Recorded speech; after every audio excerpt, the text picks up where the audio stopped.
haven't heard the sports coma, this is what you're missing. Anyway, let's delve right into it.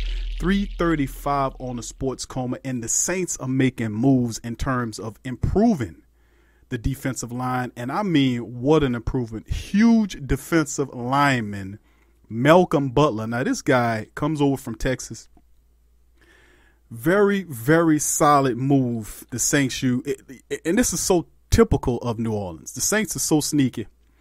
They were able to pull off this move without anybody knowing anything about it. Malcolm Brown just slid right up under the radar. And to be quite honest with you, as big as he is, it's hard to say him sliding or sneaking anywhere. But the Saints were able to get this guy.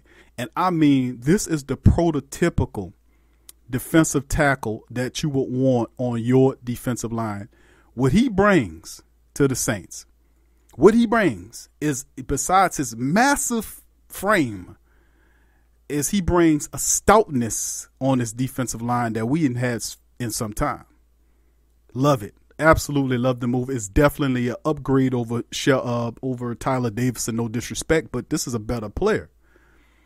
Spent the last few years, he was drafted by New England in the first round. Of course, the Saints inked this young man to a 3-year deal. Still very young. 32nd overall pick back in 2015. He declined his fifth option for the 2019 year, which would have kept him under contract at a base salary about $8 million.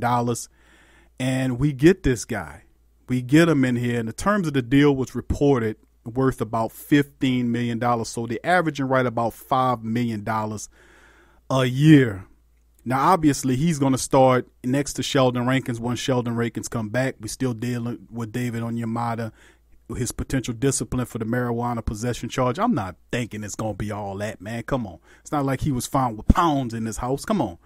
So it's whatever he's going to get is going to be minor. It's not going to be something ridiculous like 3 or 4 games or some crap like that. So just cut it out, all this stuff I'm hearing. It's going to be a minor offense. Might be a fine, might be 1 game, but I'm not expecting it to be something totally ridiculous where he's going to miss a substantial amount of time. But I'm just happy the fact that the Saints were able to sign Malcolm Brown. I mean, just bear in mind, now he's spent the last 4 years when New England's won Super Bowls there, 51 starts. He's 6'3", 320 pounds out of the University of Texas, 186 tackles and 8.5 sacks through his 51 starts in 60 regular season games. Now, 11 playoff games, he totaled 33 tackles and 1 sack. He just turned 25 last February, and he's just pretty much was asked to play a 2-gap style for the Patriots, which is primarily to hold up blockers and to stop up the run, just to suck up 2 blockers to free up a guy like Cam Jordan or Davenport. You know, that's what this guy is going to bring. Now, don't get it twisted. He's not just a run stuffer. This guy has a little push with him, too. He can force his way through and get to the quarterback. This is a major, major sign. A lot of people are going to say, well, that's all right. I like the sign. Listen, this is a severe upgrade over what they've had next to him in a very long time. Sheldon Rankins is definitely our best interior defensive tackle once he gets healthy again. But make no bones about it, Malcolm Brown is a solid signing for the defensive line. You talking about how good they were on the run this past year. Malcolm Brown is going to definitely put them in the top 3, top 5 discussion. You won't be able to get up the middle on the Saints. They're going to just stop running the ball and just throw the damn thing. I mean, this is a super signing for the Saints. I'm really excited, as you can tell. They got him 3 years, estimated about $15 million. Now, the terms were not disclosed, but we should know something about a day or two. But that's the word on the street as far as Malcolm Brown is concerned. Now, in my Bill Cosby voice, let's move on to the next signing, Mario Edwards Jr. That's right. Now, he signed a 2-year deal for $5 million, and we got about $1.5 million worth of incentives added into there. Welcome aboard, Malcolm Brown. Welcome aboard, Mario Edwards Jr. Now, he's a brother from Mississippi, so he's coming home to play for the Saints. And I'm glad we had him. Now, what this basically spells out is Mario Edwards Jr. is just basically going to become what Alex Okafor was. Now, word on the street was the Saints wanted Okafor back, but Kansas City gave him a better deal. We'll talk about that a little later. But Edwards represents, now we covered him on the previous show because I knew the Saints were going to sign this gentleman. I knew he was going to be a guy that the Saints wanted because he fits the bill. 6'3", 280 pounds. He can play either interior if you need him to, or he can slide out to the end. That's the type of versatility the Saints really respect and love. He can rush, or he can play the middle. Really good.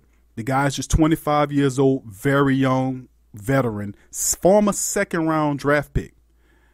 Now, they at just $2.5 million a year on Edwards' contract, is this enough here? The Saints say, okay, this is a value signing. This is a guy that's basically, like I said, he's gonna fill in for Alex Okafor. That's pretty much what this is. I like this signing. We went over his numbers yesterday about how good this kid is, and it's nothing brilliant or fantastic, but it's a solid pickup for the Saints. The Saints addressed two needs on the defensive line: get Malcolm Brown in the interior and get Mario Edwards to replace Alex Okafor on that pass rush duty, who also can play a little inside too. Good versatility, good pickups for the Saints, good cheap pickups for the Saints, good quality pickups for the Saints on the defensive line as they continue to build the defensive side of the ball, people. Because that is the piece that ultimately goes with the offense. We know special teams, we've been documenting that all season long about all the changes have occurred. We still need that wide receiver, that explosive wide receiver or cornerback or running back, kick return specialist. Hopefully the Saints can nail that down too as they continue to nail down most of the needs. Now, going over from our defensive line to our offense, speaking of the quarterback. Bridgewater hoping to bridge in the gap eventually to move into the quarterback position once the Hall of Fame quarterback Drew Brees hangs up the cleats. He went and flirted around with Miami, his hometown team, but also ultimately came back. And the Saints agreed. Now the deal is out there. He agreed to a 1-year deal at just over $7 million, and it's worth up to $12.5 million in incentives. And, of course, like we said, he went there, met with the Dolphins. The Dolphins was trying to tack on a multiple-year deal, trying to give him about $14 million, according to what the reports that we have. But credit to Teddy B, not to fall in that trap. And my dog G Balance did a great article about how the Saints are 2-0 against the Miami Dolphins as far as quarterbacks are concerned. We got Drew from him. Remember that, y'all. It was when he first came from San Diego. It was a battle with Miami and New Orleans, and we got Drew. We know how that ended up. Now it's Teddy. We got Teddy. So in essence, this is a terrific signing for the Saints. They, of course, gave up a 3rd-round draft pick for Teddy Bridgewater. It'd been absolute insane to allow him to walk when you gave up picks. It's just throwing picks away. We're not going to do that. But the Saints did a good job in bringing Teddy back, and Teddy knows, and he's no fool, that when the time comes and Drew hangs him up, he got Alvin Kamara, he got Mike Thomas, he has all those weapons, the defense, all that stuff is over to him. And, hey, man, run it back turbo, according to Teddy Bridgewater's quote. So big ups to Teddy Bridgewater. Big ups to Mario Edwards Jr. Big ups to defensive tackle Malcolm Brown. All guys. You haven't heard the Sports Coma. This is what you're missing. Check out the Sports Coma with Big Q and the guys.